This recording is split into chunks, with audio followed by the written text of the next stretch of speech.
Hello बच्चों, welcome to back to my channel. और आज हम लोग यहाँ पर डिस्कस करने वाले हैं एक फिजिक्स का chapter number 11, human I and the colourful world. और जैसा बच्चों आप लोग जानते हो कि आईज जो होती हैं वो हमारे लिए ईश्वर का दिया हुआ सबसे बड़ा गिफ्ट होती हैं। क्यों? क्योंकि विदाउट आईज हम इस दुनिया की सुंदरता को और इस ब्यूटीफुल वर्ल्ड को नहीं देख सकते हैं, उसकी ब्यूटी को हम नहीं देख सकते हैं।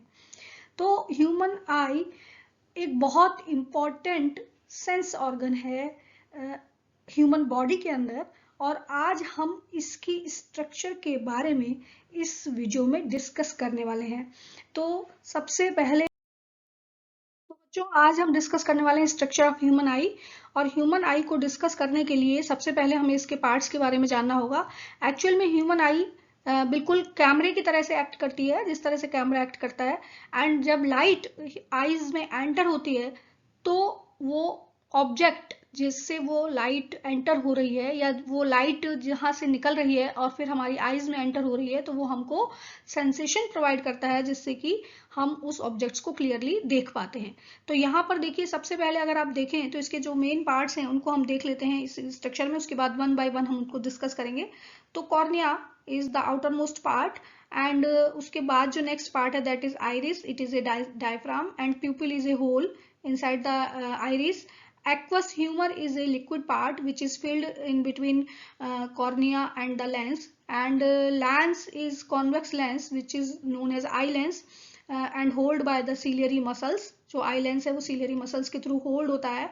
The inner layer of eye is known as retina on which image is formed, and optic nerves send signals from retina to brain so that we can see object clearly.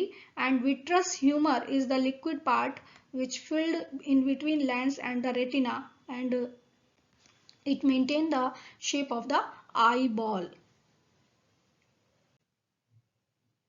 Next हम बच्चों यहाँ पर discuss कर लेते हैं one by one इसके parts. तो सबसे पहले the outer most transparent part which is bulging outward. आप अपने आईज क्लोज करिए एक बार और उसको टच करके देखिए तो आपको एक उभरा हुआ पार्ट फील होता है आपकी फिंगर्स से। That part is known as cornea. उस पार्ट को हम कॉर्निया कहते हैं। It is the outer most part. अब कॉर्निया के जस्ट बाद अगर आप यहाँ पर देखते हैं, this is iris and iris is the diaphragm. Muscular diaphragm है जो कि दोनों साइड में प्रेजेंट है। इसके बीच में एक होल प्रेजेंट होता है जिसको हम प्यूपिल कहते हैं। तो एक्चुअल में iris is a dark muscular diaphragm. Iris एक मस्कुलर डायफ्राम होता है और उसका जो मेन पार्ट काम होता है वो होता है कंट्रोल द साइज ऑफ प्यूपिल। प्यूपिल के साइज को कंट्रोल करना कि कब वो इंक्रीज होगा कब डिक्रीज होगा। इसके साथ साथ क्योंकि ये मस्कुलर डायफ्राम है तो it decide colour of the eye. जो भी डायफ्राम का कलर होगा, जो भी आइरिस का कलर होगा, उसी के अकॉर्डिंग आपके आईज का कलर दिखाई देगा। तो आप डिफरेंट टाइप की आईज देख सकते हैं। और वो जो आईज होती हैं उसमें आप देखते हैं ब्लू आईज भी होती हैं, ब्राउन भी होती हैं, ब्लैक भी होती हैं। तो this is due to the colour of the iris. Clear?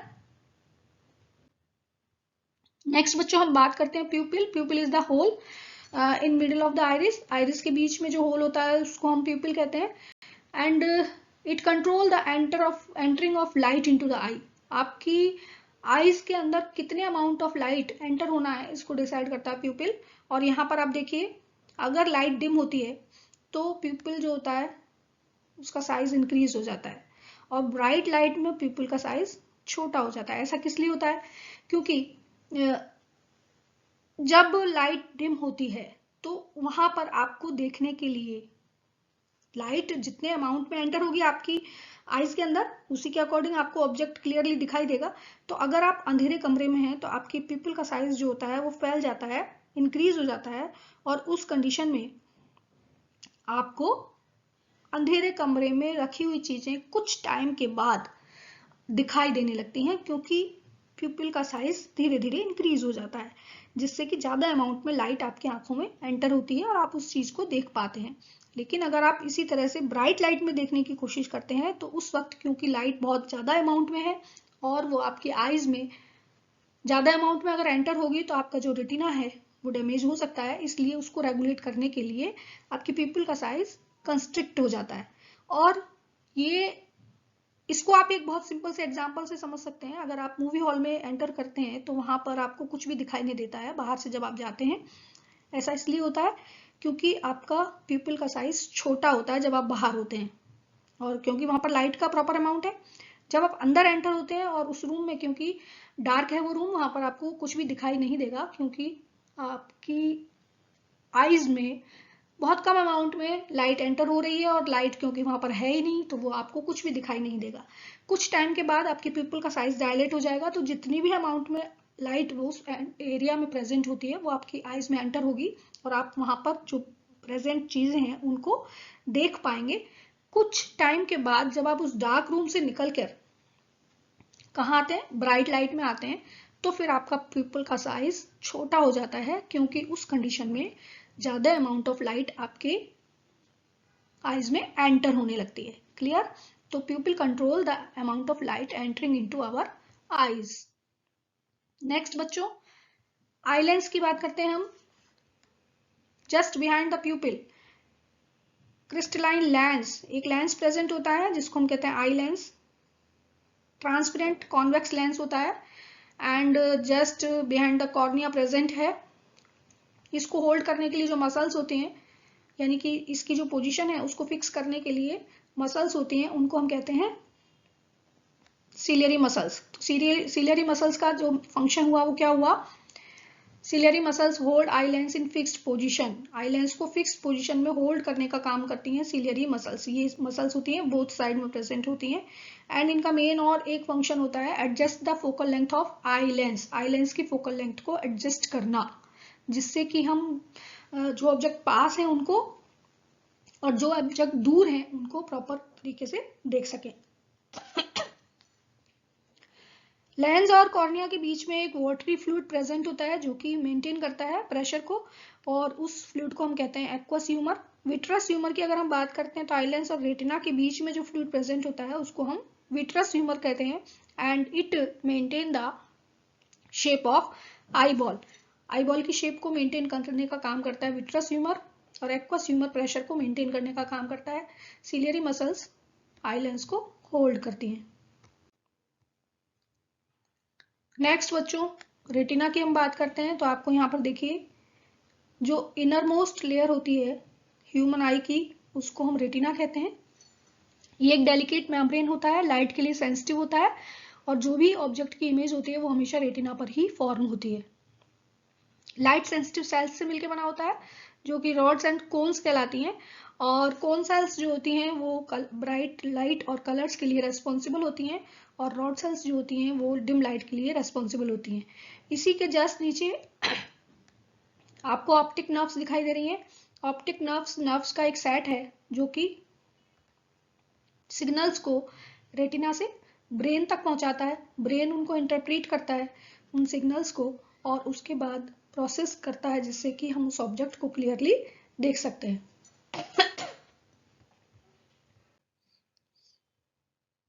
Image formation by आई। आई जब हम बात कर रहे हैं इमेज फॉर्मेशन की, तो इमेज फॉर्मेशन कहाँ पर होती है और कैसे होती है, तो देखिए यहाँ पर जो इमेज है ऑब्जेक्ट की वो हमेशा रेटिना पर फॉर्म होती है। यहाँ आप देख सकते हैं ऑब्जेक्ट जो कि आई के सामने प्रेजेंट है, वहां से जो लाइट रेज एंटर हो रही हैं कॉन्वेक्स लेंस से, वो वो जो रेज हो रही हैं लाइट रेज वो कन्वर्ज हो जा रही है, और उसके बाद उसकी जो इमेज फॉर्म हो रही है रेटिना पर वो हमेशा रियल एंड इन्वर्टेड फॉर्म होती है।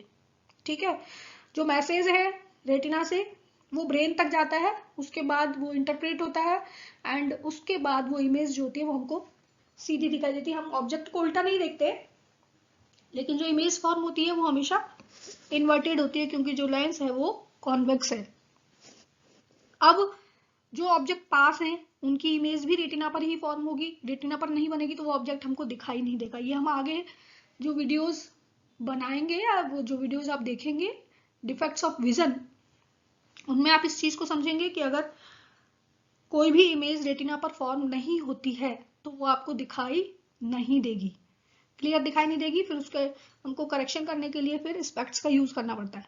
फिर यहाँ पर हम बात कर रहे हैं कि आई की जो फोकल लेंथ होती है वो एडजस्ट होती है सिलियरी मसल्स के थ्रू, जो कि आई लेंस को एक फिक्स पोजीशन में मेंटेन करके रखते हैं।